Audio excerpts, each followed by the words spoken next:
Pernah nggak sih kalian sebagai YouTuber pemula tapi kalian bingung mau bikin konten apa? Nah, padahal kalian itu udah semangat-semangatnya pengen jadi YouTuber tapi nggak tahu untuk bikin konten apa di awal-awal ya cuy. Lihat orang-orang posting, lihat orang-orang buka YouTube. Wih, kok dia bisa bikin konten itu ya? Kok dia bisa rame gitu view-nya ya? Tapi kalian masih bingung mau konten apa padahal kalian pengen jadi YouTuber ya cuy. Tenang, aku kasih tahu 5 ide konten yang bisa teman-teman lakuin sebagai YouTuber pemula guys ya. Hello guys, welcome in Faris Jenong ya. Jadi kali ini gue mau sharing ke kalian kalau misalnya ada 5 ide konten YouTuber pemula. 5 ide konten yang dipakai untuk YouTube pemula yang dimana ini worth it banget kalau misalnya kalian lakuin ya cuy. Jangan lupa buat teman-teman dibantu di subscribe biar channel ini makin berkembang. Jangan lupa untuk di like kalau misalnya kalian suka sama konten ini. Dan jangan lupa untuk di share ya cuy.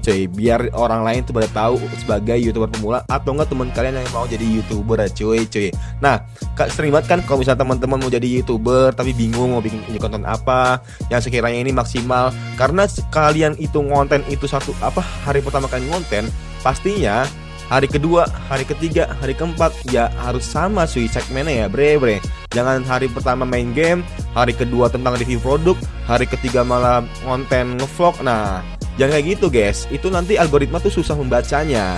Makanya teman-teman sebisa mungkin sebelum teman-teman mulai konten, teman-teman harus tahu mau fokus ke segmen apa dan mau fokus ke bidang apa. Nah, ya jadi jangan sampai kayak gado-gado istilahnya. Jadi satu wadah tuh atau channel kalian itu banyak banget macam variasinya. Jangan kayak gitu guys. Sebisa mungkin teman-teman kayak mie instan udah pastinya segmennya cuma satu, yaitu ke ya orang-orang yang hemat pastinya ya cuy gitu. Bukan orang-orang kaya atau apapun itu, tapi segmennya Indomie ya udah dia cuma ke orang-orang yang pengen hemat atau enggak orang-orang yang di akhir bulan gajian ya cuy. Nah, jadi gini guys ya, ada 5 ide konten YouTuber pemula yang cocok banget teman-teman harus bisa lakuin. Yang pertama yaitu review produk. Nah, kalau review produk kan pastinya teman-teman udah bisa guys ya, kayak ngejelasin produk ini ya, affiliate lah kurang lebih kayak gitu guys ya. Jadi teman-teman bisa memperagakannya, belajarnya dari YouTube aja atau nggak dari TikTok, kan banyak tuh sekarang tuh affiliate di TikTok, YouTube. Nah, teman-teman bisa mempraktekannya di affiliate. Nah, karena kan di YouTube juga ada YouTube Shopping ya kalau nggak salah ya. YouTube Shopping yang bekerja sama Shopee. Kalau di TikTok bekerja sama Tokopedia. Nah, makanya itu teman-teman ya kalau misalnya bingung, teman-teman pertama bisa menjadi ya review produk. Kayak di rumah kalian ada apa? Ada sepeda, ada mesin cuci, ada mesin pembuat nasi, ada apa lagi, baju, kaos, sikat gigi, parfum. Nah, itu kira-kira di review aja cuy. Saya jujur ya, jangan ada yang di over atau jangan ada yang dilebih-lebihkan gitu. Untuk yang kedua, teman-teman bisa ngelakuin yaitu vlog wisata. Nah, misalnya itu orang-orang teman-teman kan pernah ya pastinya pernah lah untuk jalan-jalan ke taman dekat rumah kalian, atau nggak teman-teman jajan, atau nggak ya pokoknya keluar rumah lah intinya. Nah, teman-teman bisa tuh sambil di ngevlog tuh. Nah, tapi inget ya, fokus untuk vlog aja. Jangan sampai teman-teman udah ngevlog, udah ngegame, udah konten masak segala macam, jangan dulu guys. Karena apa? Karena biar algoritma YouTube itu bisa membaca ya algoritma kalian mau ke arah mana nih channel kalian. Gak apa-apa, walaupun nonton itu cuma 1, 2, 3, 5, kalau kalian fokus di long ya gak apa-apa itu guys. Nah, karena itu sebagai proses, karena nggak ada yang instan ya. Kecuali kalau teman-teman fokus di shorts, ya paling ada yang meledak lah, gampang lah. Kalau di YouTube Shorts itu gampang banget cuy.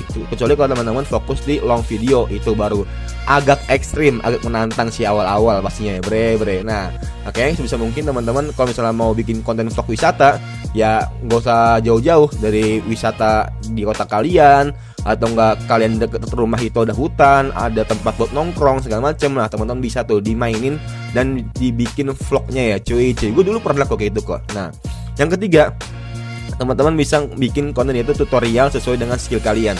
Contohnya kalian itu suka belajar Excel. Nah, teman-teman bisa tuh dikontenin skill kalian Excel, kayak gimana cara ngebuat rumus-rumus Excel, kayak gimana cara buat tablenya segala macamnya. Kalau teman-teman suka main game, ya udah teman-teman bisa bikin tutorial game, kayak tutorial cara hero ini, cara pakai skill ini.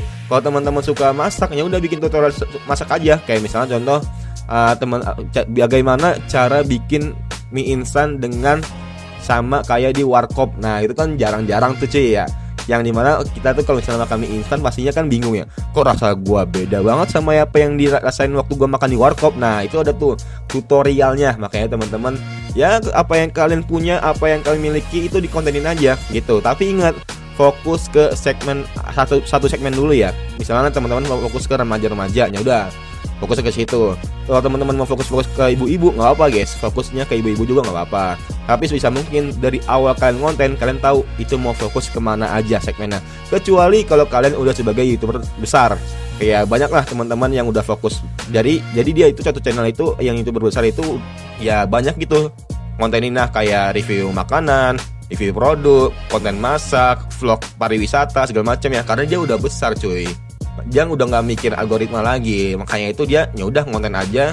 Intinya ya viewer dia tahu kalau misalnya ini orangnya emang entertainment banget, dan itu butuh waktu yang lama, nggak cuma 1-5 tahun, bahkan sampai 10 tahun juga bisa guys, bahkan sampai 15 tahun juga bisa. Nah makanya jangan sampai kalian menyerah sebagai YouTuber pemula, karena semuanya itu butuh proses dan nggak ada yang instan sama sekali ya bro. Dan teman-teman kalau misalnya ada yang bingung kira-kira bikin ide konten apa lagi, kurang 2 lagi ya. Nah yang keempat itu masak ya guys ya. Jadi teman-teman itu kalau misalnya kalian suka masak, tadi yang aku bilang itu teman-teman bisa tuh dibikin tutorial cara buat kangkung gimana, cara buat apalagi bayam gimana, cara buat apalagi, pokoknya yang teman-teman suka lah. Nah yang terakhir teman-teman games, yaitu konten tentang games, karena kalau kalian main games, mau main Mobile Legends, main Free Fire, main Roblox segala macam, nah ya sebisa mungkin itu dikontenin juga lah. Karena apa? Karena jangan sampai teman-teman main game tapi nggak dikontenin, kayak agak sia-sia sih. Tapi sebisa mungkin teman-teman cari one moment of the bestnya lah, momen-momen yang terbaiknya aja gitu. Pasti kan teman-teman kalau misalnya main game kan ada momen yang terbaik, makanya sebisa mungkin setiap kali teman-teman main game itu di record guys ya, di record. Karena nggak ada yang tahu cuy momen yang terbaik itu di bagian mananya. Kadang wah anjir gue nggak nge-record cuy, padahal ini momennya terbaik banget, keren banget. Nah sayang banget jadinya cuy. Makanya buat teman-teman sebisa mungkin kalau misalnya teman-teman mau fokus ke game, itu di record aja setiap kalian main game ya bro. Nah buat teman-teman kayak gitu aja. Sekiranya ada yang kurang atau nggak apa, ada yang mau nambahin kira-kira ide konten apa yang cocok untuk YouTuber pemula, coba ditulis di kolom komentar. And see you next time, bye.